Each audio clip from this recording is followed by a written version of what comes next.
చిత్రాల్లో కృష్ణుడు గుడి ఆ గుడికానికి మొదలవుతాము.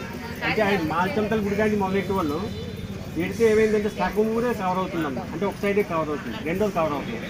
మిగతా వాళ్ళందరూ పాపం కొంచెం ఇబ్బంది పడ్డారు ముందు సంవత్సరం. అంటే ఫస్ట్ సంవత్సరం కాబట్టి అలా పెట్టాం. కృష్ణుడు గుడికానికి స్టార్ట్ అవుతుంది. దాని యొక్క ఉపయోగం ఏంటో చెప్తాను మీరు అన్న జాగ్రత్తగానండి. ఎందువల్లంటే ప్రతి ఒక్కరు సమస్యలతోనే ఇక్కడికి వచ్చారు. సమస్యలు లేకుండా ఎవరు రాలేదండి. అయితే ఈ కలశోత్సవం వల్ల కలిగే ఉపయోగం చెప్తున్నాను నేను. మీ ఇంట్లో నీళ్ళు అంటే బావి నీళ్ళు కానీ లేకపోతే బోర్ నీళ్ళు కానీ తీసుకొని ఒక బాటిల్లోని చిన్న కలశం తెచ్చుకోండి. దానిలో పసుపు కుంకుమ వేసుకోండి, కొబ్బరికాయ పెట్టండి, ఒక కొబ్బరి జాకెట్ ముక్క పెట్టుకోండి, 4 ఆకులు అంటే మామిడాకులు పెట్టుకోండి. ఏమ్మా ఏ తల్లి కూడా వల్ల ఉపయోగం ఏంటంటే అమ్మ మన ఆ నీటిని తలమే పెట్టుకొని ఊళ్ళో తిరిగి అది తీసుకొచ్చి స్వామివారికి చూపించి స్వామివారిని బయట కూర్చోబెడతాము. కోనేరు దగ్గర కూర్చోబెడతాం, బయట కూర్చుంటాం. ఈ తెచ్చిన నీళ్ళతో ఆయన్ని అభిషేకం చేస్తాము.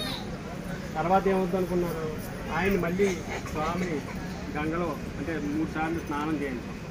స్నానం చేయించినప్పుడు ఎంతమంది వస్తే అంతమంది కూడా ఇక్కడ ఆయనతో పాటు స్నానం చేయిస్తాము. అందువల్ల ఏంటంటే మీరు వచ్చేటప్పుడు మీరు కట్టుకున్న చీరతో పాటు వేరే చీర కూడా తీసుకురండి. స్నానం చేద్దాం అనుకున్న వాళ్ళు, వద్దు అనుకున్న వాళ్ళు మామూలుగా వచ్చారు. వచ్చిన తర్వాత మీరు వాళ్ళందరూ స్నానం చేస్తే మీరు ఆగలేదు. ఎందువల్ల అయితే స్వామితో పాటు స్నానం చేయడం చిన్న విషయం కాదు. అంటే చక్కెర స్నానం చేస్తారమ్మ ఎక్కడైనా, కానీ ఇక్కడ స్వామిని స్నానం చేస్తాం. చక్కెర స్నానం కట్టాలి స్వామి మళ్ళీ అంటే సంవత్సరానికి ఒకసారి అయినా దానిలో స్నానం చేస్తారు. అది విశేషమైన ఘట్టం ఉంది. అంటే ఈ నదిలో 3 నదుల సంగమంలో ఆయన స్నానం చేస్తారు. ఆ టైంలో మనందరూ స్నానం చేస్తే ఏ పరిస్థితి ఎలా ఉంటుందో మీరు ఆలోచించుకోండి. నెక్స్ట్ ఇంకోటమ్మా, ఆ రోజు ఇక్కడ అన్నదానం ఉందమ్మా.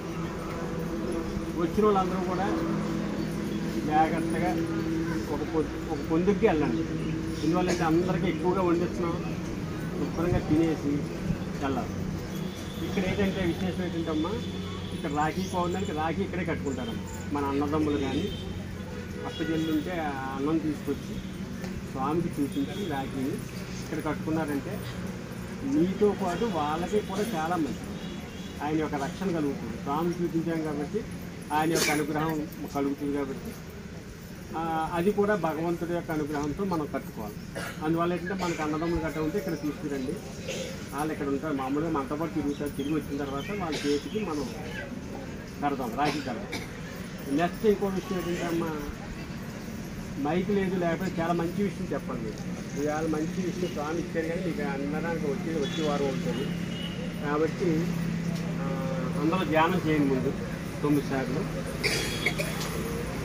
గ్యాప్ వదిలేయండి అమ్మ, గ్యాప్ వదిలేండి అమ్మ. అదే పక్కన వాళ్ళు అందరూ వచ్చామన్నా